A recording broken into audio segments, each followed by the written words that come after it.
All right, let's watch how this New York woman, Jessica Spaulding, I think I'm pronouncing that correctly, uh, how she took $15,000 and turned it into a $500,000 a year chocolate company out in New York.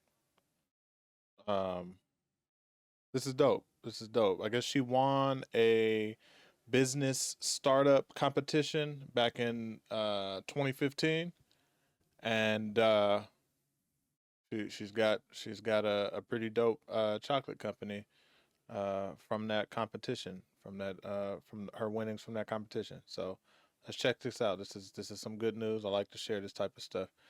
Y'all let me know what y'all think. It's Ricky Rich with Black Primacy. Please don't forget to like, comment, subscribe, and turn on your notifications.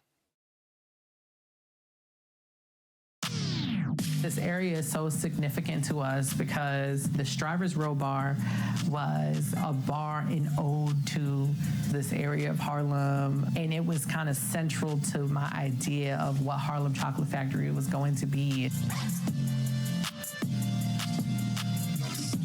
I'm Jessica Spaulding. I'm 35 years old, and I'm the founder and CEO of Harlem Chocolate Factory. We started our business in 2015 in Harlem, New York.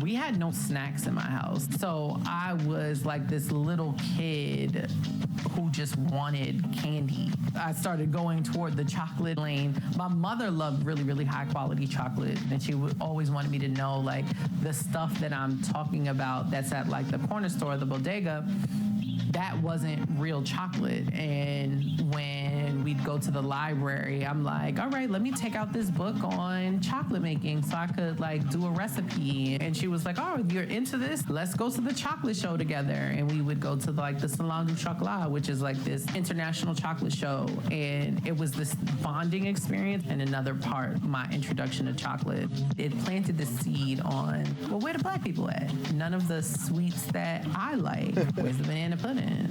With sweet potato pie. You'll see these different cultural representations, but none that resonated with my culture. Oh, damn. We got like a bootleg cable box. And so that expanded my world. And on Saturday mornings, Chocolate with Jacques Torres used to come on. I'd wake up and I'd watch the show. More than just reading the books and reading about things, I could actually physically do it. And there was no YouTube to go search, to go see how it's done. And he was really, really informative, and he told you all the stuff that you needed. And then the next year I met him at the chocolate show, and I was able to get one of his books, and he signed it for me. That was the moment that I transitioned from like reading about doing this thing to physically doing it.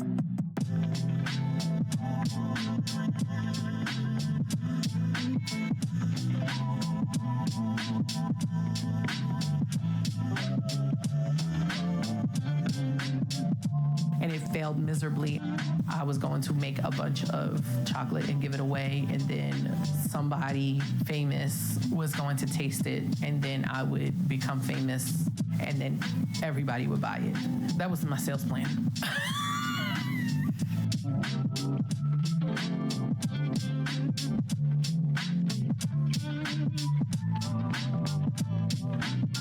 I was a mom 2 times over, a single mom. I started working for a small business owner. I was doing like some cold calling to like get some of our products into the stores.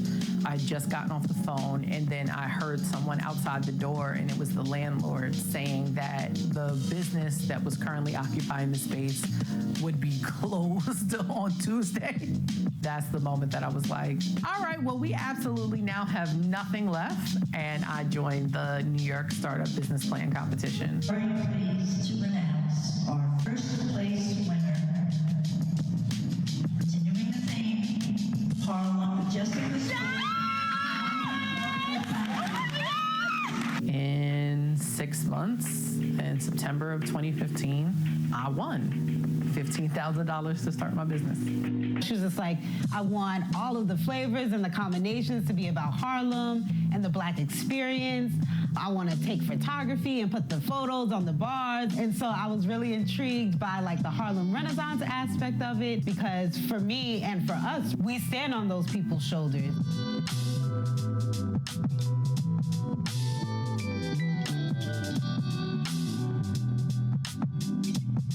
My name just kind of like started moving around in the business, and they invited me to come do a pitch competition. And I was like on high because I just won $15,000. Like, these pitch competitions ain't nothing. And I walked into that damn pitch competition and it was so stacked. I was going up against 5 other food businesses. I didn't win. They were asking questions like, you know, like your food costs. And I had like these paper cutouts of what the bars were gonna look like. But I had the actual bar samples and stuff. And I think it was David Berg. It was the founder of Sam Adams, Jim Cook, and Jim was like, I'm so impressed by you and I'm so happy for you. And, you know, just doing this and showing up in front of all these people and going for it, that he kind of put the name in for us to do the Media Kids.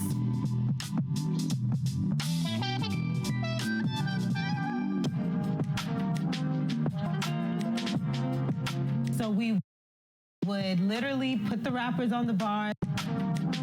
Oh, my bad. I really was zoned in. I completely forgot. I'm trying to look and see. I forgot I was recording. That's how. Yeah. Sometimes I just get locked in. I'm just trying to see what the bars look like. They look premium. What do y'all think? They look premium. I think I'm actually about to be out in New York in a couple months, so I'm for sure going to pull up on the Harlem Chocolate Factory. But her whole look is perfect. It looks exactly the way that she says that she wanted it to come out.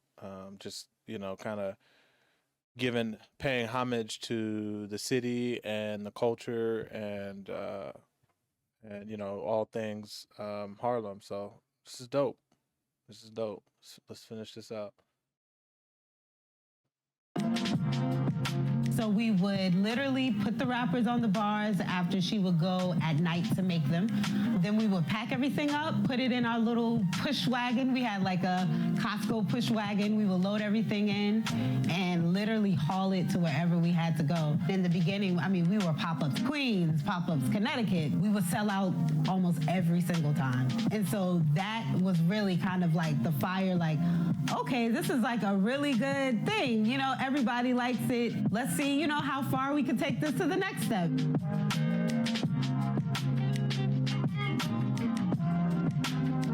And it was only a few blocks from my house. So I had this little wagon, and you could catch me walking through the projects, walking home and walking back. I did all the events, all of our corporate partnerships. Just as the company has continued to grow and scale, of course, our roles have changed and molded. So now, you know, I do day-to-day operations, all of our shipping logistics, all of our national brand partnerships, national corporate partnerships as well.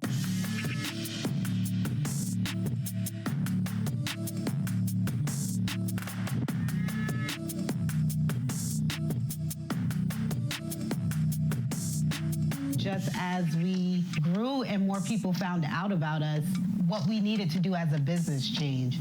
So, you know, initially we weren't shipping. Then we have thousands of people, you know, reaching out to us. Okay, we have to ship. Or we were shipping at a smaller scale. And for example, like when Oprah called and we got Oprah's favorite things, it's like, okay, we have to scale in 90 days. I sent Oprah paper cutouts of what our bars would look like. Sent Oprah a note that basically said, I know it looks crazy, I know it's paper cutouts, but I promise you, we will have the packaging. In 6 weeks, we had to figure out how we were gonna make it happen. She loves it, we love it. Can you make it happen? I'm like, yup. But we made it happen though. It was the wildest 6 weeks of my life.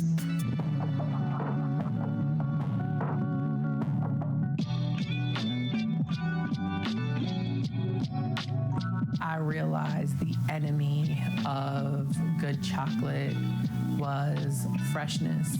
So we use all local cream, local dairy. In terms of our chocolate, we are very big proponents on fair and direct trade companies. So we don't have the space to manufacture the chocolate ourselves. I can't support slave labor. As a Black woman, it's incredibly important that we source ethically and we build that into the price and the cost. I'll die on the hill of a chocolate bar not supposed to cost you $2. 20, we did 300,000 that year, and then we did 600,000 in 21. 22 was a little bit of a dip because our packaging company went out of business. We do basically about $500,000 a year. We outgrew this space, I would probably say, the moment that we moved in here. This was supposed to be a small stop, and we're in 2023. Growth is probably our biggest pain point. Being a Black-owned business in Harlem is extremely important to me because it shows the community, the children specifically, that you can have something in your neighborhood. Children come in here and they're like, wow, like you're a chocolatier, like, wow, you have your own business. This is so cool. And I wouldn't trade that for anything in the world because that one interaction could be the impression that that person needed to change their whole life. It's needed. We need to be here. My TV was what? Like 13 inches, like a little 13-inch TV with a VHS attachment.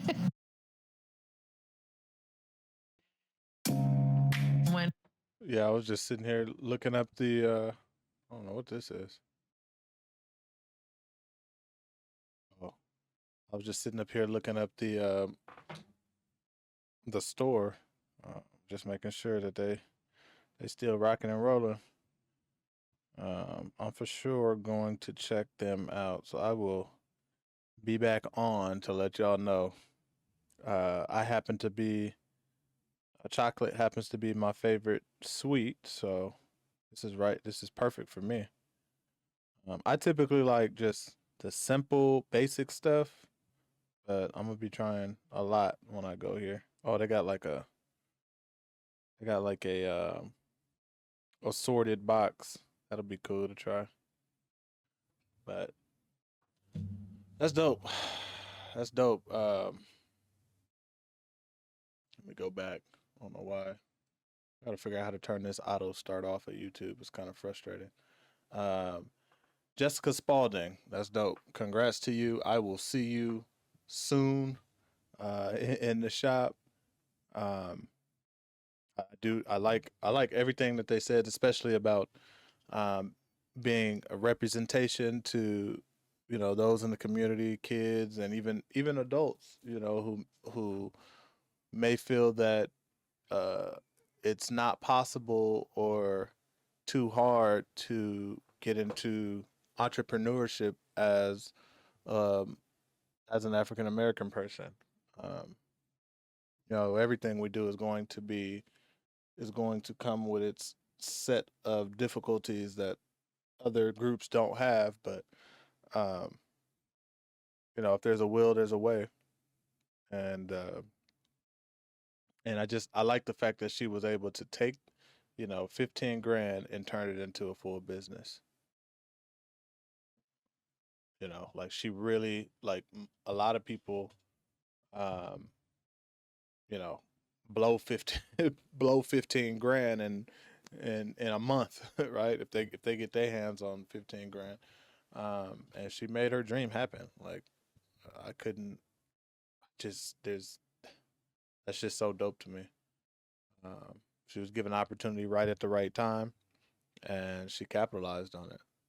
And I also like how she talked about um, sourcing things, ethically, and uh, how the price reflects that because if she's not getting, if there's not cheap labor involved in the process, then she can't sell it for cheap.